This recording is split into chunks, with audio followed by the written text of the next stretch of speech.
Each summer, we hear about children losing their lives after being left or becoming trapped in hot cars. According to the National Highway Traffic Safety Administration, there are an average of 40 hot car deaths among children every year. Perry Russum has tips from an auto safety expert on how to prevent this type of tragedy.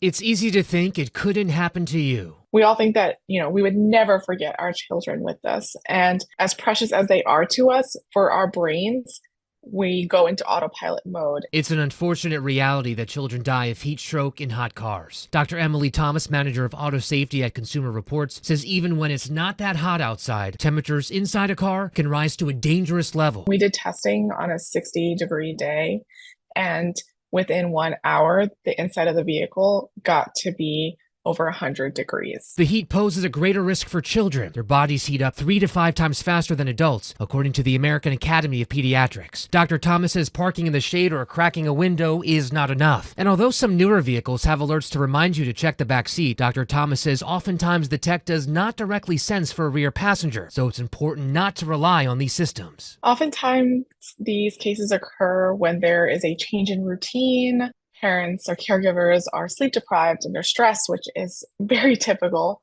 And so we really encourage caregivers to do a few different things to help make it part of your routine. Even when your child is not traveling with you, Dr. Thomas suggests keeping something of yours in the back seat. Whether it's your jacket or your purse, a laptop bag, something of yours that at the end of the trip you have to go to the back seat to go retrieve. Then when your child is with you, it's already part of your brain's memory and part of your habit to do so. And so you will check the back seat at the end of the trip. And when your child is with you, put something of theirs on the front seat, like a stuffed animal or sippy cup. It provides your brain with a visual trigger that will tell you to check the back seat because your child is with you. And if you don't have children, Dr. Thomas says you can be a good neighbor. You can keep your vehicles at home always locked and the keys out of reach so that children in your neighborhood cannot access vehicles and get trapped inside. Perry Russum, ABC News, Washington.